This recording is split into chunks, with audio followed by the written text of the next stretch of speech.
O tema da nossa aula de hoje é uma apresentação dos conceitos básicos da análise do discurso. Antes de entrar nesses conceitos básicos, nós precisamos nos situar em relação a essa teoria de análise da linguagem, que é caracterizada como análise do discurso. Existem duas versões, duas áreas de análise da linguagem. Uma seria de origem inglesa, outra de origem francesa. No caso aqui do Brasil, em geral, esta abordagem de língua inglesa corresponde ao que nós chamamos de linguística textual, de teoria do texto. É uma área que se preocupa com questões relativas à coesão, à coerência e que vai numa outra direção, e aqui tem um outro nome.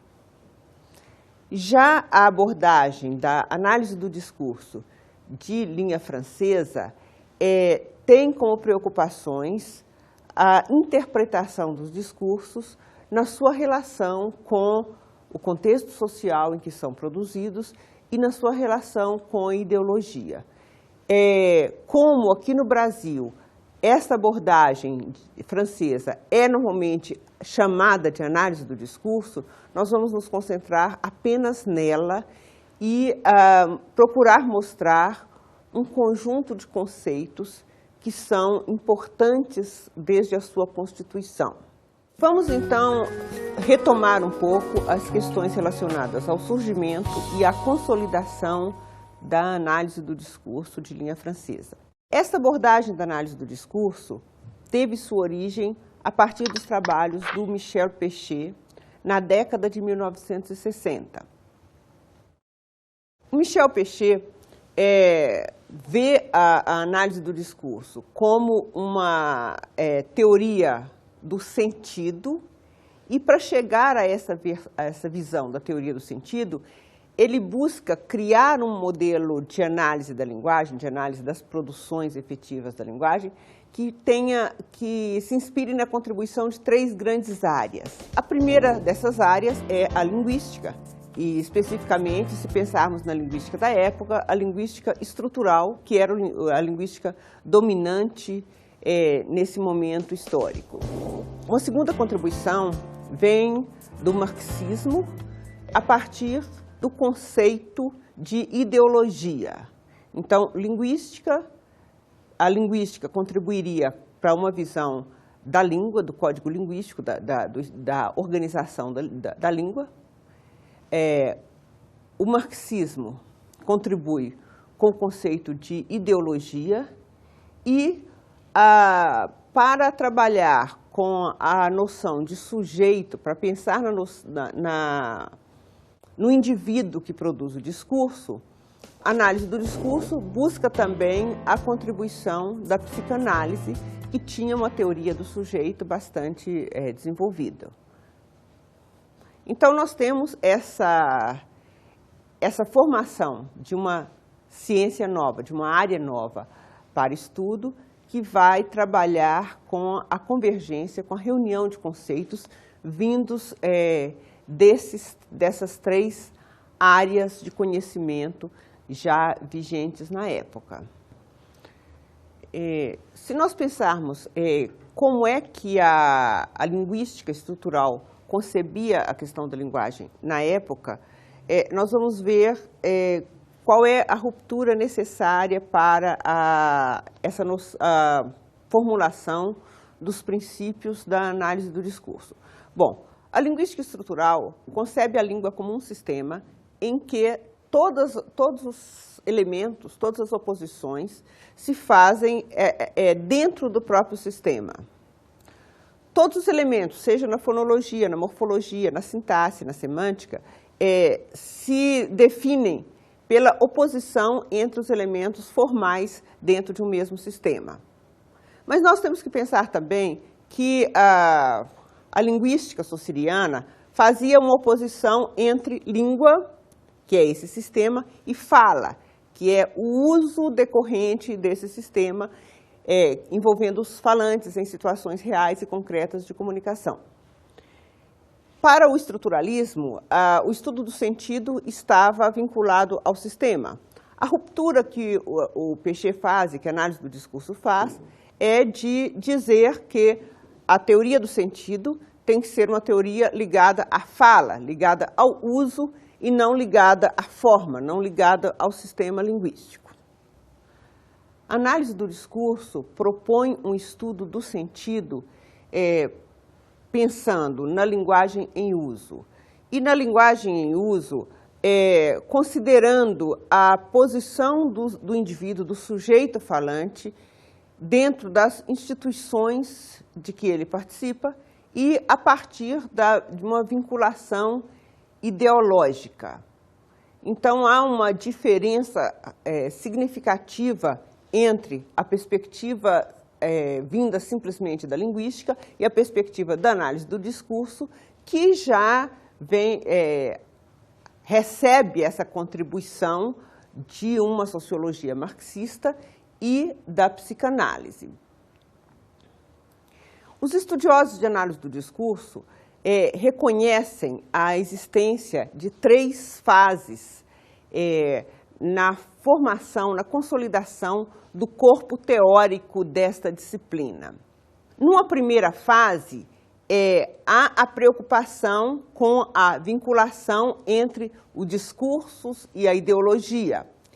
E essa vinculação é feita a partir, primeiro, de uma incorporação do conceito de ideologia formulado principalmente pelo Althusser e a partir de uma visão assim, de uma certa autonomia de cada formação discursiva, autonomia de cada discurso ou de cada abordagem, de cada posição ideológica. Vamos falar isso que eu acho que fica mais claro. Nessa primeira visão, há uma preocupação em estudar, sobretudo, discursos políticos e tentar caracterizar quais seriam as marcas de um discurso vinculado, por exemplo, a uma posição comunista, a uma posição socialista, a uma posição liberal, quer dizer, principalmente discursos marcados por posições ideológicas e políticas claras, e pensando que cada discurso teria uma certa autonomia, né? Ou que cada ideologia, cada posição ideológica teria uma certa autonomia na criação dos seus próprios discursos. Por exemplo, se a gente tomar um discurso produzido por um líder sindical dentro de uma convenção de um partido X. Então, aí você teria uma forma de caracterização em que tanto a pessoa que vai proferir o discurso quanto a sua plateia estariam dentro de uma mesma formação ideológica, estariam assumindo os mesmos princípios ideológicos, e daí se faria uma caracterização relativamente isolada do discurso que caracterizaria esta posição ideológica. Nós podemos passar, então, a caracterização do que seria uma segunda fase da análise do discurso. Essa segunda fase é caracterizada pela incorporação do conceito de formação discursiva formulado por Michel Foucault no livro Arqueologia do Saber. O Michel Foucault caracteriza a noção de formação discursiva mostrando que os discursos não são isolados, mas eles existem como uma dispersão, quer dizer, eles não estão assim bem delimitados, cada um deles com sua autonomia, como se pensava numa primeira fase da análise do discurso. Nessa noção de dispersão, a ideia é que você tem diversas formações discursivas concorrentes nos diversos campos e que as formações discursivas se caracterizam por um processo de delimitação recíproca. Se nós tomarmos, por exemplo, um campo qualquer, um campo, digamos, o campo religioso, nós temos diversas formações discursivas dentro desse campo religioso. Nós podemos falar de uma formação discursiva cristã, de uma formação discursiva espírita, de uma formação discursiva muçulmana. Então, todas elas estariam trabalhando com temáticas semelhantes e a caracterização de cada uma delas, as ideias que passam por cada uma delas, passam por uma delimitação recíproca, quer dizer, elas se aproximam em determinados pontos, se diferenciam em outros, mas sempre você vai caracterizar uma formação discursiva religiosa a partir da sua comparação com outras formações discursivas religiosas que coexistam no mesmo momento histórico. Podemos falar, então, de uma terceira fase da análise do discurso. O que seria essa terceira fase? Nessa terceira fase, a noção de formações discursivas estudadas de forma relativamente autônoma é deixada de lado. E há uma preocupação de incorporar a noção de interdiscurso. O que seria o interdiscurso? Seria aquele ponto de intersecção, o ponto de comunicação, o ponto em que os discursos estão dialogando. Então, a ideia que aparece nessa terceira fase da análise do discurso é que toda a análise vai ser feita procurando trabalhar cada discurso no diálogo que ele mantém com os discursos concorrentes, com as formações discursivas concorrentes. Então, voltando ao exemplo da religião, então não haveria uma análise que procuraria caracterizar, por exemplo, um discurso cristão tomado isoladamente, mas haveria a preocupação de trabalhar com o diálogo, por exemplo, com as relações que se estabelecem de antagonismo ou de semelhança entre um discurso cristão e um discurso muçulmano, por exemplo. Vamos, então, focalizar nossa atenção em dois outros conceitos que são fundamentais para a análise do discurso. O conceito de formação ideológica e o conceito de formação discursiva. O conceito de formação ideológica é muito importante logo no surgimento da análise do discurso. Esse conceito vem do marxismo, né? Especialmente a partir da contribuição do Althusser no Ideologia e Aparelhos Ideológicos do Estado, e é incorporado de forma bastante forte na primeira fase da análise do discurso. O conceito de formação ideológica é usado como algo, assim, é pensado como algo que é extremamente forte na determinação do que o indivíduo pode dizer. A ideia que passa nessa primeira fase da análise do discurso é a ideia de que o sujeito, quer dizer, o produtor do discurso, seria assujeitado, ou seja, ele seria dominado pela ideologia. O que ele pode falar, o que ele fala, ainda que inconscientemente, seria pré-determinado pela formação ideológica, pela sua posição de classe, e tudo isso acabaria se refletindo no que é chamado de uma formação discursiva. Ou seja, a formação ideológica se manifesta, se materializa nos discursos. Então, as proposições, as ideias correspondentes a uma posição ideológica, a uma formação ideológica, seriam traduzidas numa formação discursiva. E o falante, no caso, não seria uma pessoa livre para falar o que ele quer. O que ele fala, o que ele pode falar, é determinado pela formação ideológica e pela formação discursiva em que ele se encontra. A noção de formação discursiva foi proposta pelo Piaget a partir da formulação do Foucault. Bom, quais seriam as manifestações desta formação discursiva, né? Ela vem relacionada à formação ideológica. Bom, a primeira dessas formulações, a primeira dessas manifestações seria o que a gente chamaria de presença de paráfrases. O que seriam essas paráfrases? Existem determinados enunciados, quer dizer, determinadas afirmações que vão sendo repetidas em vários momentos, que vão em várias situações. Então, o discurso teria um discurso dentro de uma formação discursiva, retomaria frequentemente uma série de afirmações que vão ser as afirmações básicas daquela posição ideológica manifesta ali naquela formação discursiva.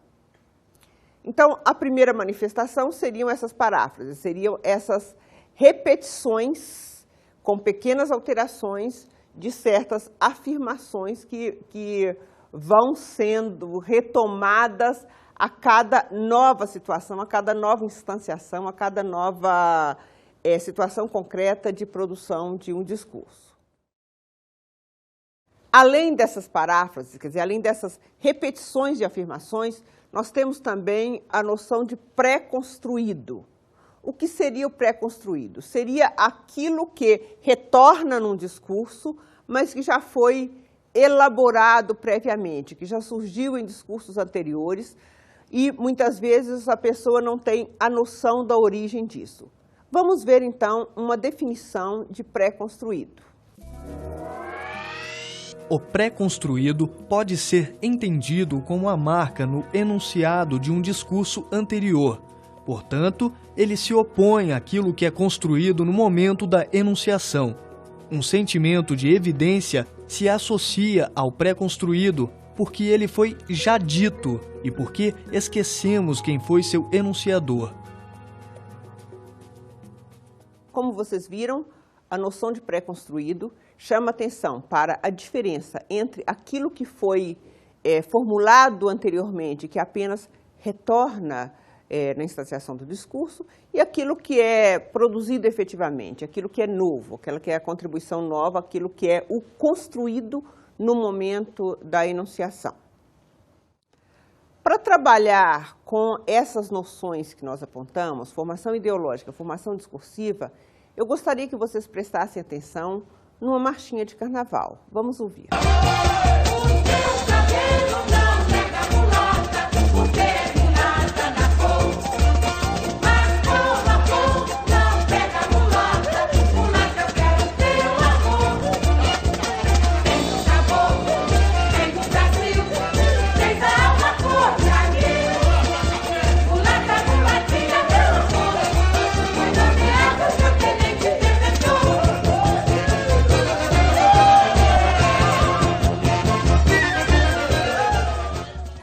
Essa música não é nada politicamente correta, né? Mas vamos pensar no seguinte: o que é que possibilita que essa marchinha surja no carnaval, no momento em que os discursos que são normalmente controlados, interditos, têm oportunidade de se manifestar?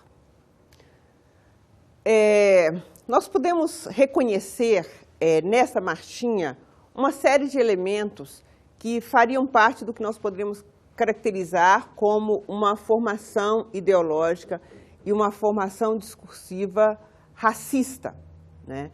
Fica muito claro isso quando a gente observa os versos, né? Mas como a cor não pega, mulata, mulata, eu quero teu amor. A cor não pega. Então, quando é que nós usamos a expressão não pega? A expressão diz respeito especificamente a doenças, né? Nós vamos dizer tais doenças pegam, tais doenças não pegam. Então, a cor é algo problemático, né? É visto com extrema discriminação, mas, ao mesmo tempo, ela é uma doença não contagiosa, ou seja, não pega. Então, essa expressão mostra a retomada de uma perspectiva racista que nós vemos em diversas situações.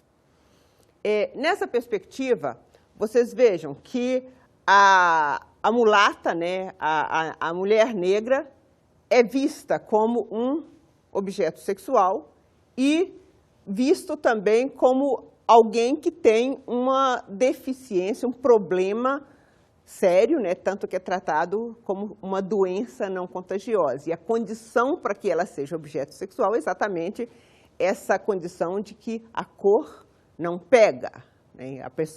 O branco mantém sua posição de superioridade mesmo tendo esse contato.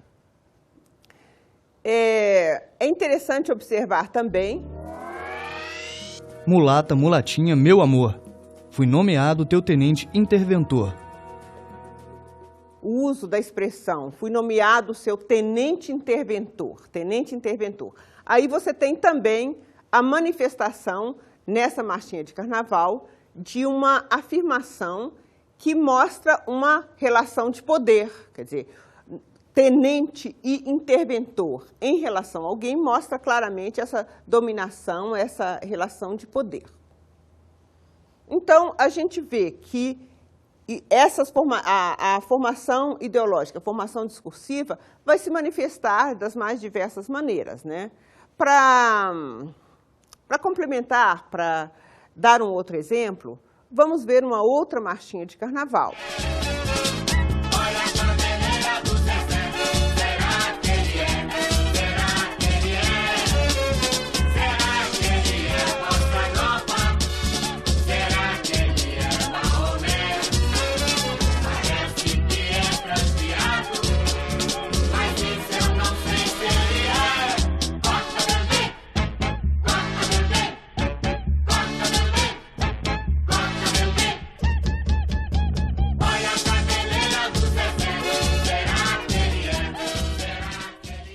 Essa marchinha também poderia ser classificada como uma manifestação de um discurso machista, só que aí numa outra abordagem, né, pegando um outro tópico.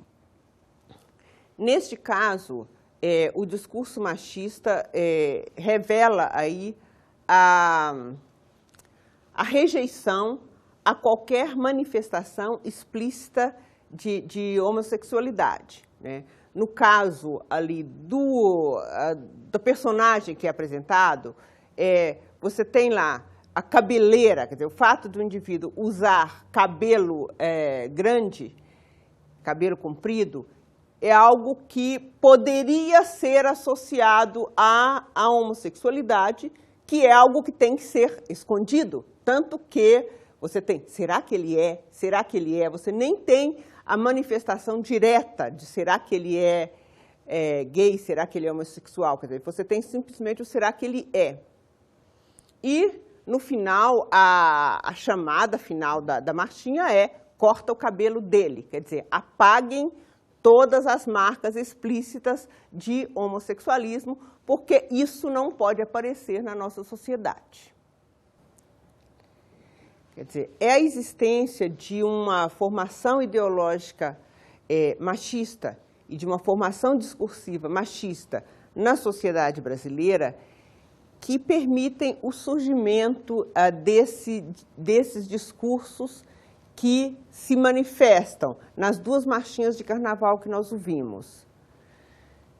Esse machismo está presente tanto no Teu Cabelo Não Nega, produzida, divulgada lá em 1931, e está presente também na Cabeleira do Zezé, num momento bem posterior, 1963.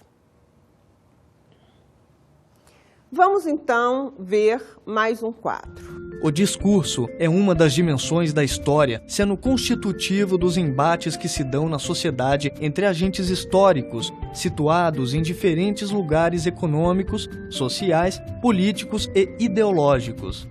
Uma das possibilidades de estabelecimento das relações entre o discurso e a configuração histórica na qual ele é produzido é considerar o sujeito como elemento de mediação entre as diferentes dimensões da realidade histórico-social em que se inclui a dimensão discursiva. A qual memória discursiva estão relacionados esses discursos? Como e por onde circulam os discursos? Com quais objetivos?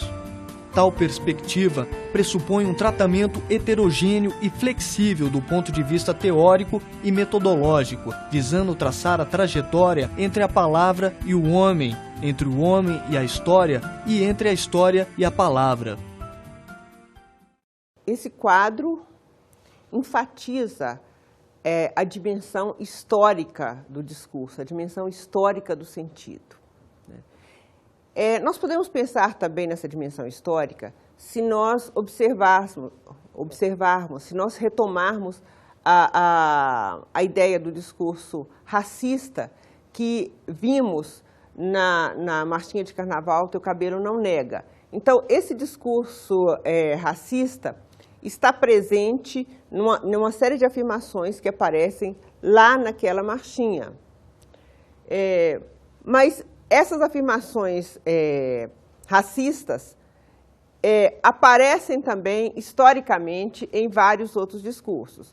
Por exemplo, existe uma pesquisa do Instituto Datafolha que foi feita em 1995 e repetida em 2008 com as mesmas proposições, com os mesmos enunciados, e que mostra, que tenta avaliar o grau de adesão de diversos grupos brasileiros, né, diversos segmentos da sociedade brasileira, a esse discurso racista.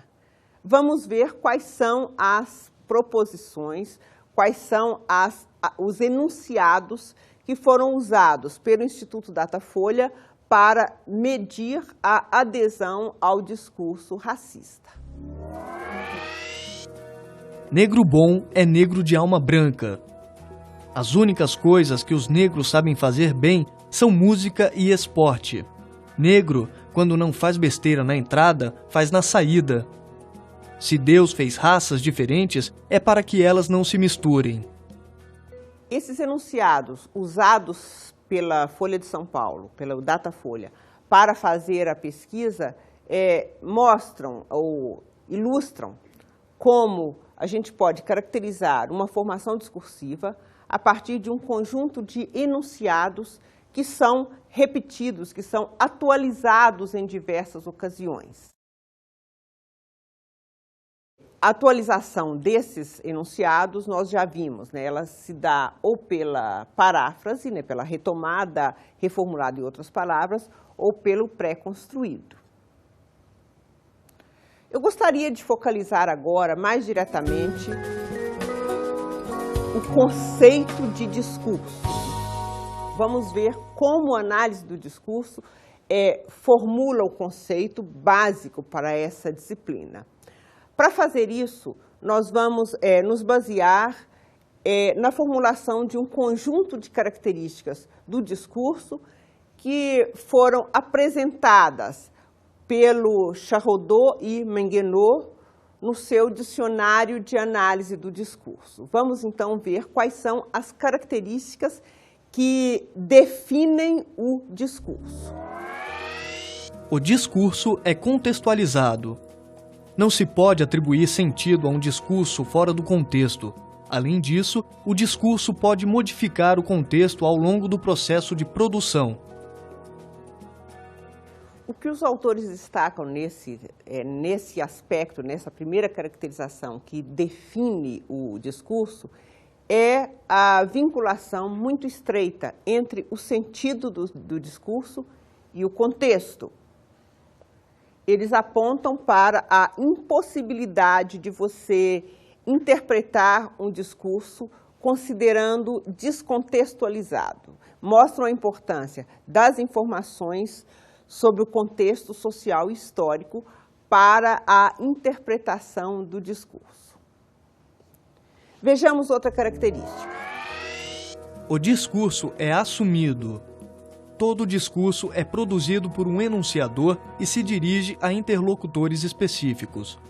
O locutor é a fonte das referências pessoais, espaciais, temporais e das atitudes em relação ao tema e aos interlocutores. Essa segunda característica mostra que não existe discurso sem autor. Todo discurso emana ou tem como sua origem um enunciador e se dirige a interlocutores específicos. Então, entra nessa segunda característica o papel do sujeito e do seu interlocutor na produção e interpretação do discurso. Vamos, então, ver a terceira característica. O discurso é regido por normas. O discurso é um comportamento social e está submetido tanto a normas gerais de comportamento social, quanto a normas particulares que controlam cada ato de linguagem. Quando os autores chamam atenção para a existência de normas que regem o discurso, nós temos que pensar que essas normas são essencialmente normas sociais, ou seja, normas que envolvem a definição de quem pode falar e quem não pode, quais são os temas permitidos, quais são os temas não aconselhados em determinada situação, qual é a forma linguística, qual é a variedade de língua permitida, que não é permitida. Então, há indicação dessas normas que presidem a produção de qualquer discurso.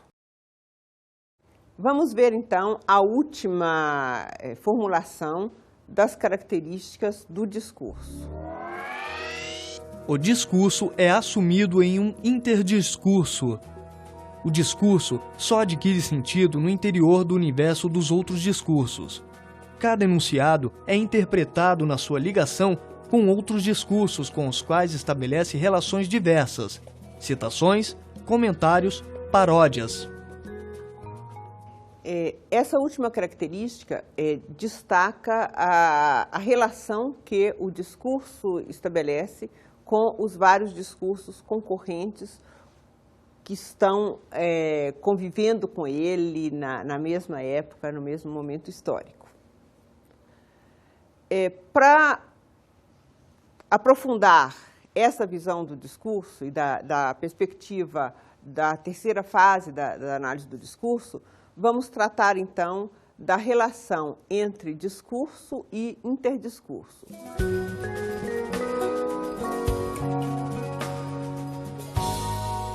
Para isso, nós vamos precisar de alguns conceitos. O primeiro deles é o conceito de universo discursivo. O que seria o universo discursivo? Seria todo aquele conjunto de formações discursivas que coexistem numa mesma sociedade, no mesmo momento histórico. Esse conceito de universo discursivo é um conceito bastante vago e que nunca é estudado efetivamente. Ele é só tomado como ponto de referência para que qualquer análise possa ser feita, como um quadro geral a partir do qual as delimitações para estudo do discurso são feitas. O segundo conceito que nós vamos precisar para trabalhar com esse aspecto agora é o conceito de campo discursivo. O que seria um campo discursivo? Seriam certas áreas de conhecimento, certas áreas de atividade que podem ser tratadas por diversas formações discursivas. Por exemplo, nós podemos falar de um campo discursivo político, religioso, esportivo, científico. Podemos ter vários campos discursivos. Em cada campo, nós podemos ter abordagens concorrentes de diversas formações discursivas. Essas abordagens concorrentes podem estar em relação antagônica ou podem estar em relação complementar. Então, há várias possibilidades de combinação das relações entre a posição de uma formação discursiva e de outra formação discursiva dentro de um mesmo campo. Por exemplo, se nós tomarmos o campo discursivo da política, nós podemos ter uma formação chamada de formação de direita, uma formação de esquerda, que vão estar em competição no tratamento das diversas questões pertinentes a este campo. Finalmente, nós vamos chamar a atenção para o conceito de espaço discursivo. Esse conceito se refere a uma delimitação que o estudioso faz para seu estudo.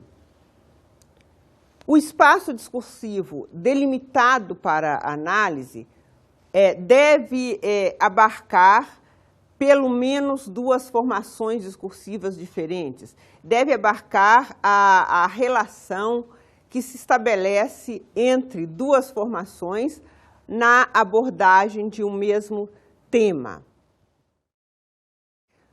Por exemplo, se nós retomarmos o tema de uma das marchinhas de carnaval, vamos retomar o tema que está lá na cabeleira do Zezé, o tema da discriminação do homossexual, da discriminação de qualquer sinal externo de homossexualismo.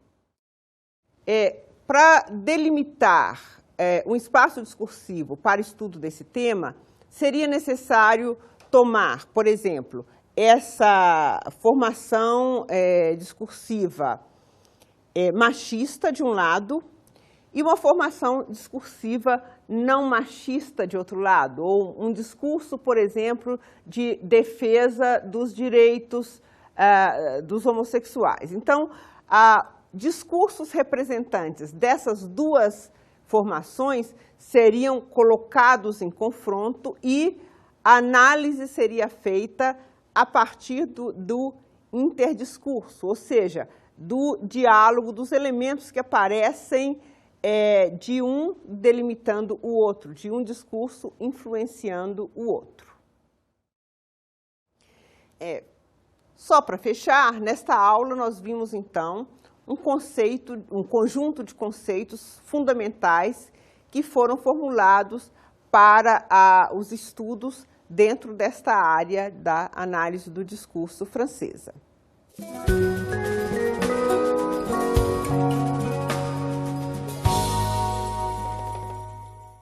Bem, alunos, quem tiver interesse no aprofundamento dos conceitos que nós trabalhamos nessa aula, eu vou recomendar duas leituras. A primeira seria o livro Introdução à Linguística, Domínios e Fronteiras, volume 2, de Fernanda Mussalin e Ana Cristina Bentes. Dentro deste livro, o capítulo Análise do Discurso foi escrito pela própria Fernanda Mussalin. Uma segunda recomendação que eu gostaria de fazer é do Dicionário de Análise do Discurso, que apresenta de forma bastante simplificada todos os conceitos relevantes dentro desta área, tanto os que nós trabalhamos nessa aula, quanto uma série de outras. O Dicionário de Análise do Discurso é de autoria de Patrick Charrodot e Dominique Menguenot. Bons estudos!